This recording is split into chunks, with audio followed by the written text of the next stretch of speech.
Hi, I'm Shena Deuchars and I'm here representing Education Otherwise. And Mike has just summarised the law, so I won't go through it entirely. But the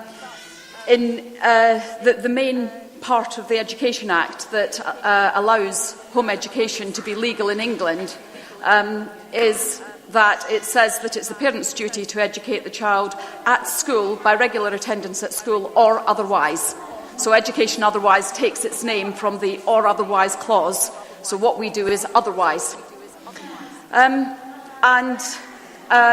not going to talk too much about the law. It might come up as we go through, and too much about the general situation in the UK, because I'm sure that some of you are going like this already. It's almost lunchtime and you've had quite a lot about the law in different countries. So I'm here to talk as a home educating mother, although I'm almost finished doing that. My younger child is 17 and my older one, they've been home educated since birth, and my older child is now at university. So I hope I'm going to help answer your question, because we didn't do school exams in order to get Catherine to university. And also, many of you, I can see, have younger children. And when my children were 6, 7, I was very happy to listen to parents with older children. Because as home educating parents, we take it on faith that our children will grow up to be able to have jobs and to be adults who will be able to function in the community. And so many people tell us that they will not be able to function. You know, your children will never get a job. They'll never be able to go to university. We'll never have any home-educated doctors. Whatever. Mine is studying law. So it's important, I think, for us to share stories with each other.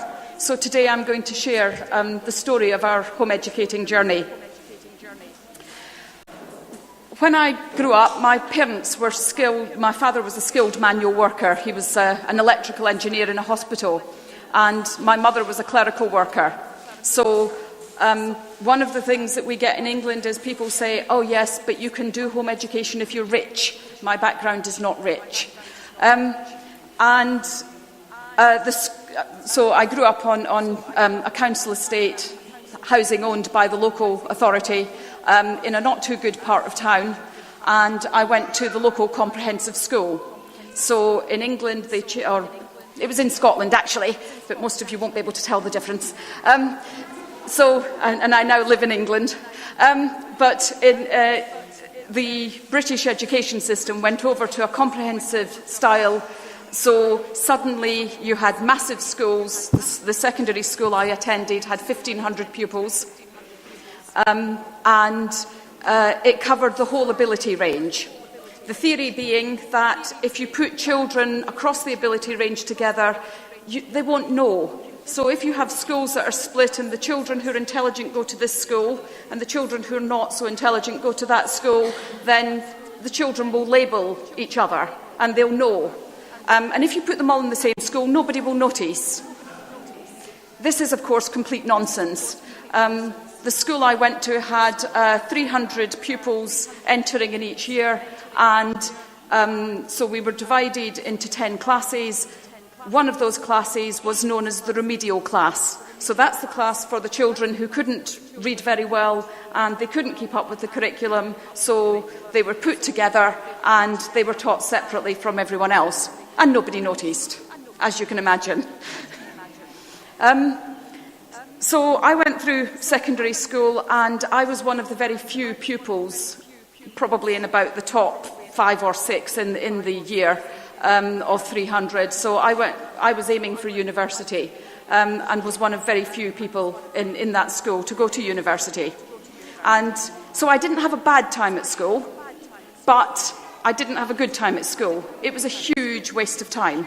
I could have done so much more had I not been in school.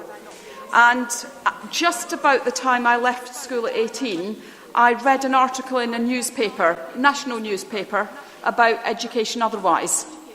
And it flipped a switch, a light bulb went on. And I thought, okay, if I ever have children, I'm going to home educate them. So my daughter was born when I was 29. I'd been thinking about it for a long time.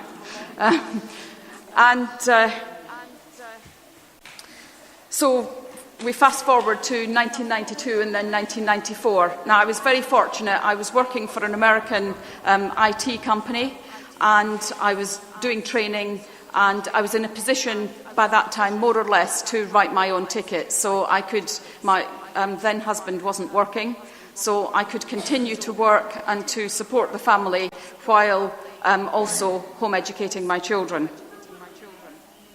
I worked from home for 2.5 days a week, and I also trained as a childminder, because that seemed like a good way then of being able to look after other children, get paid for it, and also look after my own.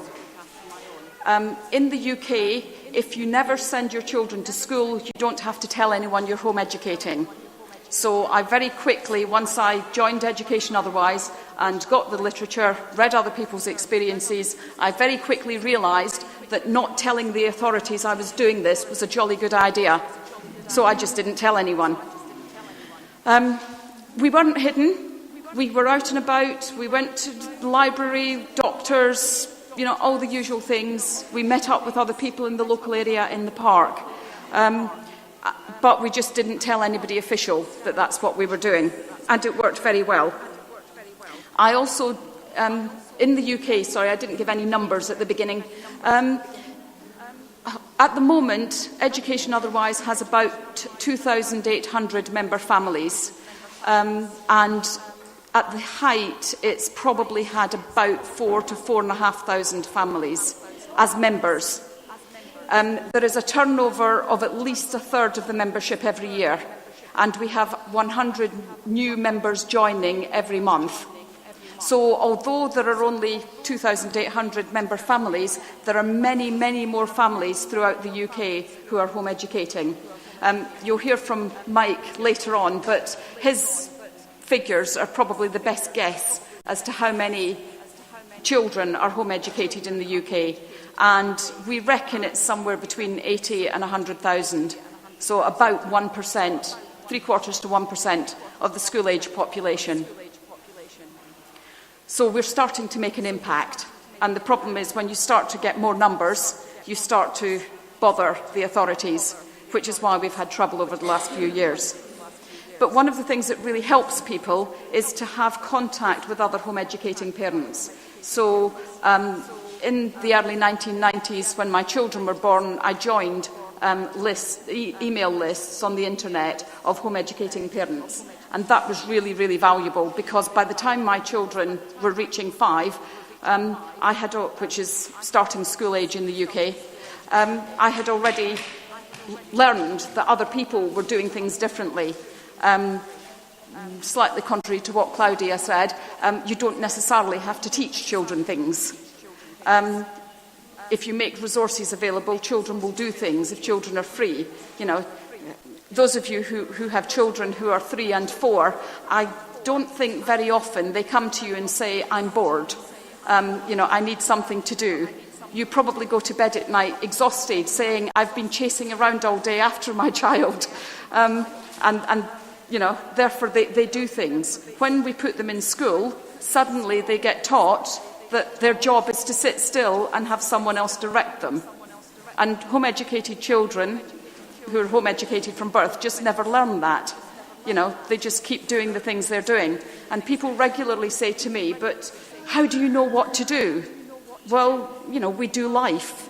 So what we actually did was that we did a lot of cooking, because one of the things that certainly I wasn't prepared to do, and many other home educating mothers aren't prepared to do, is to be their children's slaves. So, you know, your children don't just do necessarily what they like while you get on and do cooking and stuff. So you involve the children in that. And children anyway like to cook. They like to make things. So we did a lot of practical stuff in the early years. We did no formal maths.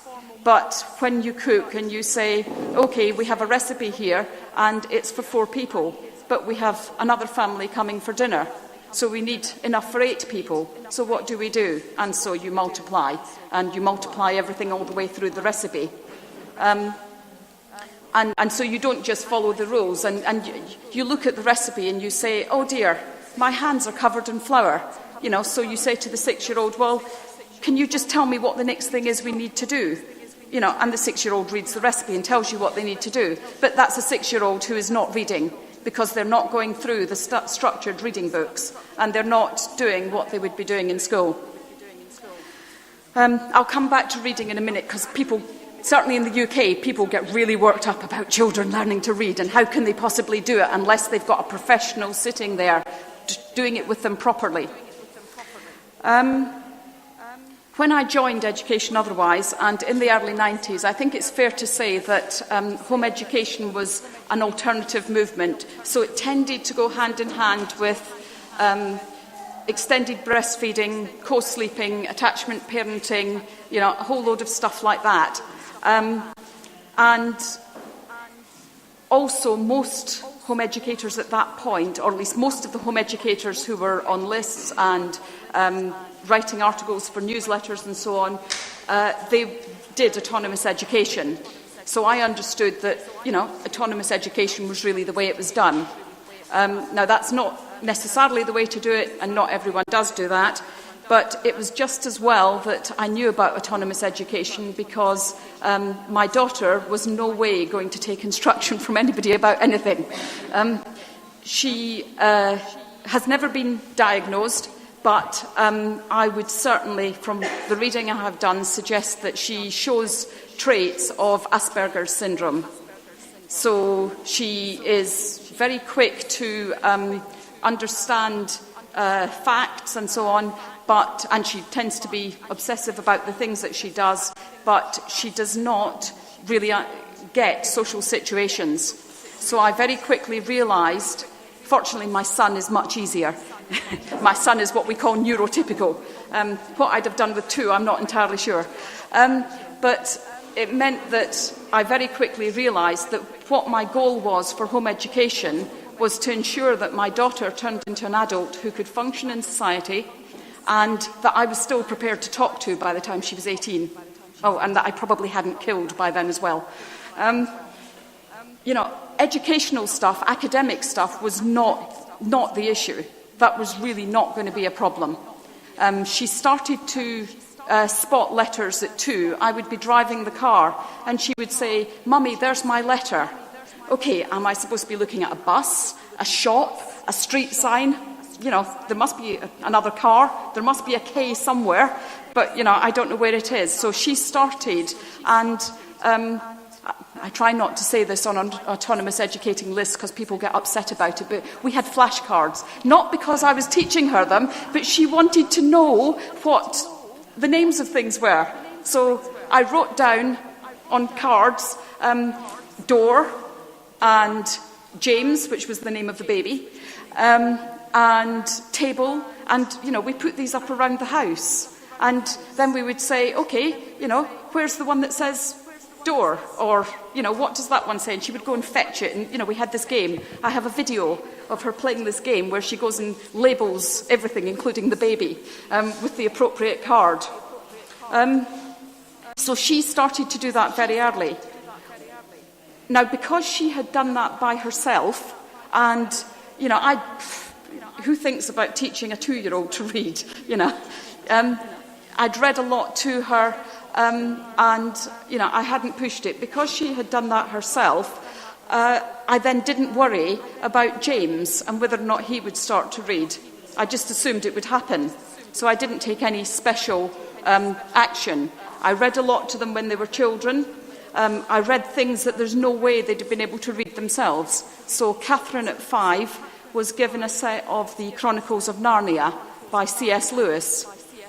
So the most famous title is The Lion, the Witch and the Wardrobe. But there are 7 books in the series. And they're not easy books. C.S. Lewis was an academic. And they're children's books, but they're not easy language. They were also written in the 1950s. So they weren't dumbed down. So I had to start at the beginning of The Magician's Nephew, and we read through the whole series, more or less, well, not quite in a sitting, but certainly day after day until we finished them. And as well as Catherine, who was 5, listening to them, James was also listening to the stories. So he was listening and discussing and talking about these stories, which there's no way he would have read them, but he could understand them. So, again, that was a good indication to me that you don't actually have to formally teach reading necessarily. I'm not saying you never do, and I'm not saying that every child will come to it naturally. And I certainly think if a child has been into school and has been taught that reading is a difficult thing that you have to practice in a certain way, then that will interfere with the natural way of learning. So James, in fact, wouldn't admit he could read until he was 9. I've been through a marital breakdown, and my then husband decided that he was going to teach him to read, because at 8, if he couldn't read, this was a problem. So he got a beginner reader book, and he tried to make James read this book, which was called Are You My Mother? So basically you get a duckling or something that walks around the wood, finding all these different animals and saying, Are you my mother? And James apparently couldn't read this. I certainly thought he wouldn't read it, because he didn't want to be forced into demonstrating what he could do. And I happened to be taking him and Catherine with a friend to a weekend camp to do with Enid Blyton stories. And we called in at the library because James had a book he needed to take back. And while we were there, he picked up another one. And so he was sitting in the back of the car with an Asterix comic book. And Catherine said, oh, and she was reading, what you might call real books with words in and so on. And so she said, I don't know how you can be bothered with Asterix, all those long names. To which James said, but that's where the jokes are. So I thought, this child is reading, if he can read Asterix and he's reading all these long names, which are puns, and he's really into puns, plays on words, then, he was reading, even if he wasn't prepared to sit there and read a baby book, with very simple words in it. So I didn't worry that, he was going to get there.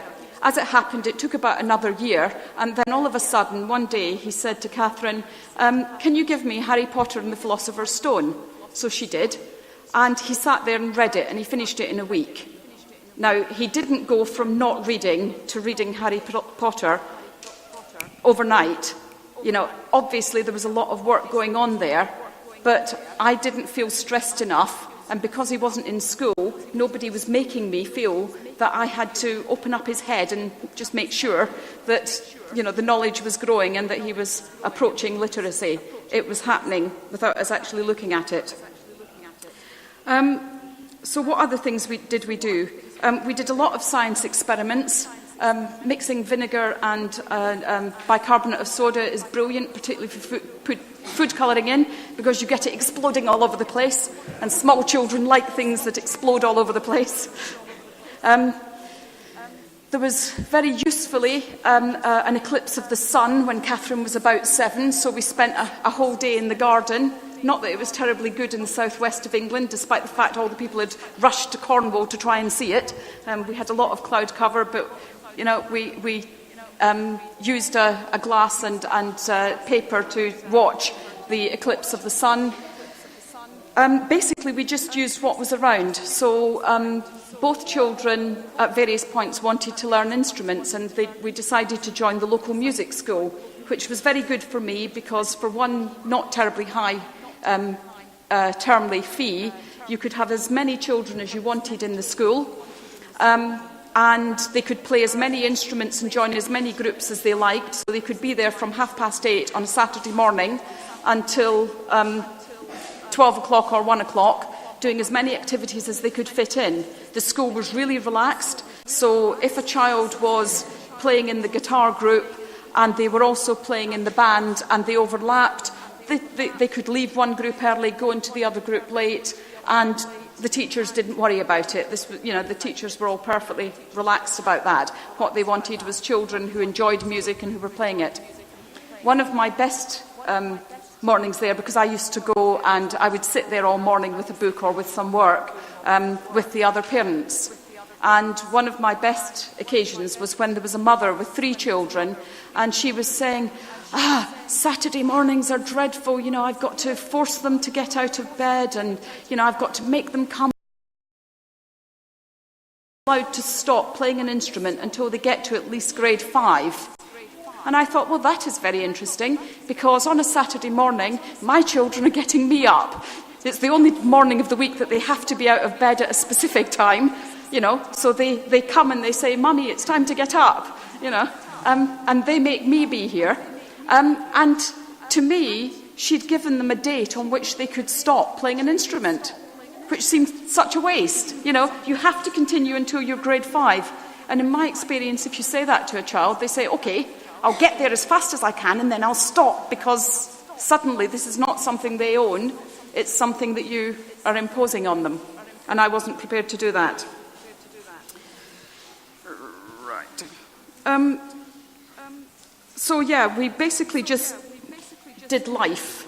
We did the things that fitted with us as a family, and we took advantage of the opportunities that came along. We've got a very large local home education group.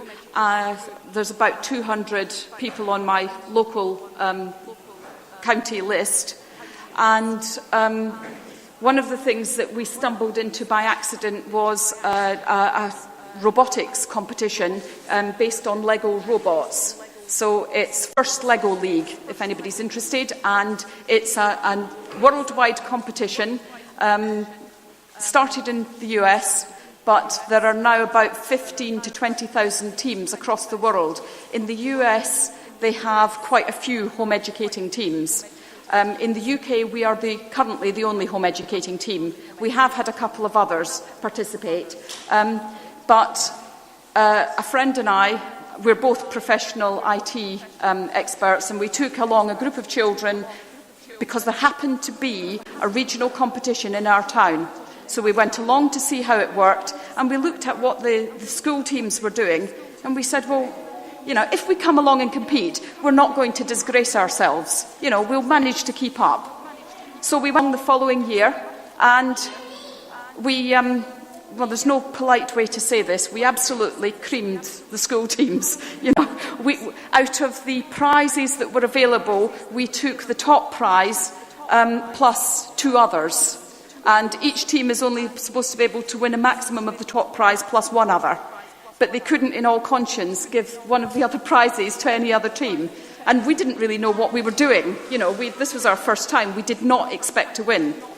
So we heaved a sigh of something or other, trepidation, I think, and proceeded. We thought it was going to finish. It started in September, the competition was in December, and then we thought, OK, so we start again after Christmas, and we prepare for the UK final at the end of January.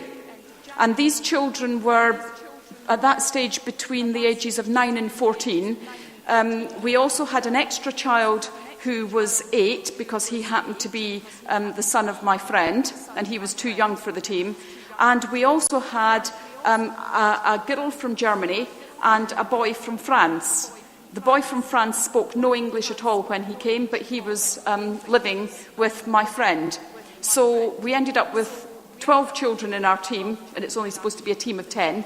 And 2 of them didn't speak English as a first language. So we went to the UK final, and we took the top prize, which again we didn't expect to do. And the team of children just did such a great job. The other thing that we were the team with the most diverse range of ages, because the other teams were school teams. So they were either junior school teams or they were secondary school teams. We had children from 9 to 15 or so, and not only plus obviously the national diversity as well, and at least 3 of the children were somewhere on the autistic spectrum, so they had social difficulties. So, for example, one of the boys who was partnered with the French boy, he if you derail him, so he starts to talk, if you interrupt him, he goes back to the beginning and he starts again. So the rest of the team, in fact, we have video where my daughter is, you can see the frustration on her face as Colin is talking, because everything is timed. So they have to finish their presentation in 5 minutes. So Colin is talking, and Catherine's going in the background. And then at the end, and the judges asked them questions, and Colin said, they said, oh, so who composed the music for your presentation? And Colin said he did. And then, he said, I also wrote my poem. And I've got another one that I wrote as well. Would you like to hear it? So the rest of the team is knowing that they're about to run out of time. But Colin delivered it. And we won the UK final. And that, in fact, then qualified us to go to Eindhoven in May. So the parents all sighed again and prepared ourselves for more work. This is one of these things where it's an honour to win, but it also means you win yourself more work. So since then, we've participated another 5 times. We're about to start our 7th season. Each time, we have gone to the UK final and we have taken some sort of prize. Twice we have been to an international competition. As well as Eindhoven, we went to Tokyo, which was a brilliant experience for the young people. And we were also invited to Istanbul last year, but unfortunately the ash cloud over Europe prevented us getting to that competition. So out of 6 participations in this competition, 50% of the time we have got through to the international level. And it is just so great for the young people. It's really educational, but it doesn't look like anything a school would recognise. In fact, my friend and I went to visit our local authority, and we said, well, if you want to visit these families, see what we're doing, why don't you come and visit us in Tokyo? And after that, they still said, yes, but I don't see what's educational about this. And we have pictures. I can show people if you're interested. On our website, we have, and on this computer at the moment, I have pictures. We were the only team that was from out of Japan who had a Japanese fan club. We were in contact with some home educators in Japan, and one of those arranged for a reporter from the Japan Times to come and talk to us. So we had 2 articles in the Japan Times about home education, because home education is a really big problem in Japan, and schools are a big problem. Children commit suicide in Japanese schools on a regular basis. So, it was really important for the Japanese. Right, so I did say I would get on to doing things without school exams. Catherine did this 6-month exchange where she came to Germany, and she lived with a family in the south of Germany for 6 months and attended school in Germany, which was an interesting experience, I think, for the school as much as for Catherine. And when she came back, we knew after she'd spent 6 weeks in Zurich that actually doing the normal 16-year-old school exam would be pointless, because after 6 weeks she could do it verbally even if she couldn't read in German. So we were looking for something else. Now, I happen to teach for the Open University, which is a university set up in the 1970s, which is intended to be open for people without qualifications. So mostly it's mature people who left school perhaps with no qualifications, who've been working, and who then decide to get qualifications. But more and more young people are now joining, because you don't have to leave home, you don't have to run up massive student debt, and it's a really good way to get a degree. So we decided that Catherine would take one of the first level courses for German with the Open University. So she did that, and then she decided she would perhaps like to do a language degree with the Open University. So she took a 2nd level linguistics course, which was probably a mistake, because the first exam she ever did in her life was a 3-hour level 2 university exam, and she was 15. I don't recommend it. It was very stressful, but she passed. And she passed. I mean, she was doing 70–80% in the assignments, but she only just passed the exam. So she then decided she would like to go to a normal university and study law. So she did a maths course just to be able to tick the box and say, yes, I can do maths as well. And that was to study law at the University of Oxford. The only specific requirement that they put in is that you must have GCSE level maths, so school leaving maths. So we did a maths course because, might as well. And all the home-educated young people I know who've done this maths course now have got 90% and above. So, and mostly they're doing it at 13, 14, 15, but it's university level. So then she had a year to go when she needed to apply for universities and if she was going to go. So she decided, just for fun, to do a course called The Arts Past and Present. So it's an introduction to subjects like religion, philosophy, art history, a whole range of humanities subjects. And she also applied to universities. And she was accepted to do law with German law. Now, this is the only course that there are many universities in the UK that teach European law or German law or French law, but this is the only one where a quarter of the course is taught in the language of, well, in this case, Catherine's case, German. So a quarter of each academic year she spends in German lectures from a German lecturer on German law. Last year she did constitutional law.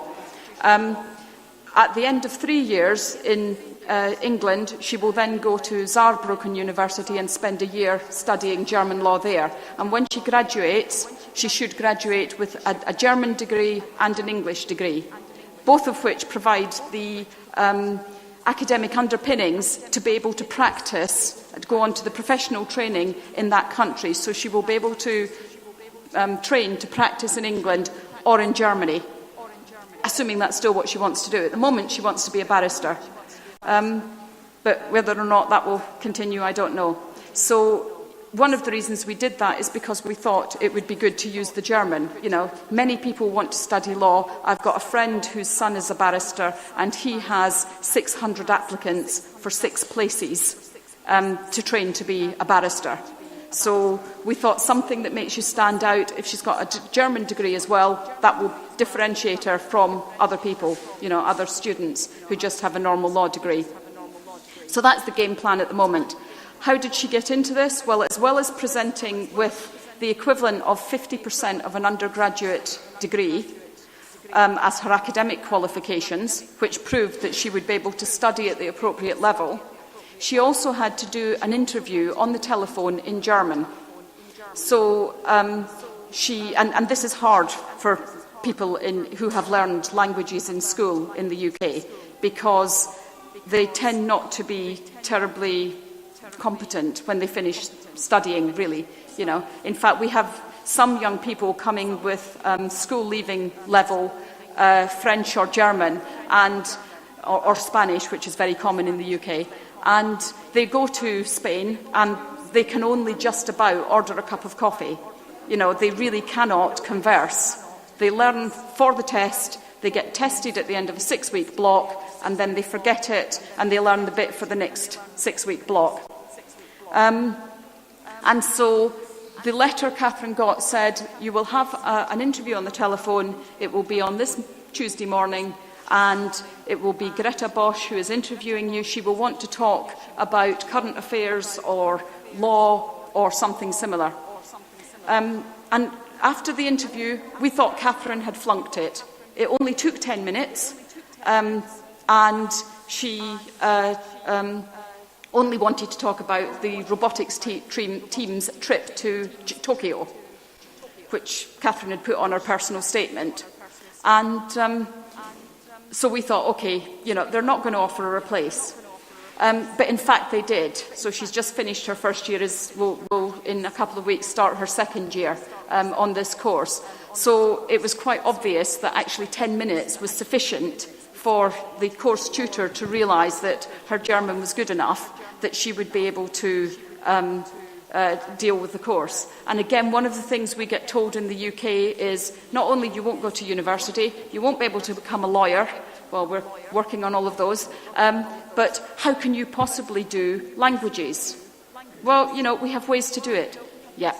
And we, I mean, I would like to see us being able to set up perhaps exchanges with people in other countries who home educate, because my daughter went into a schooling family and she spent 6 months being told by a German mother that I was ruining her life. She would never amount to anything. She would never be able to work. You know, she would just, you know, she was an intelligent child, but I was destroying her life. And to me, you don't do that to a 13-year-old, you know. Her daughter came to my house. I did not spend 6 months saying, your mother's doing you a disservice by sending you to school. You could do so much better. Katerina saw how home education worked in the UK, but I did not say anything about her family's choices. And to me, that was not acceptable. So, you know, if we can do a home educating exchange arrangement, so much the better, because then people understand where you're coming from. And Dara has told me I need to stop.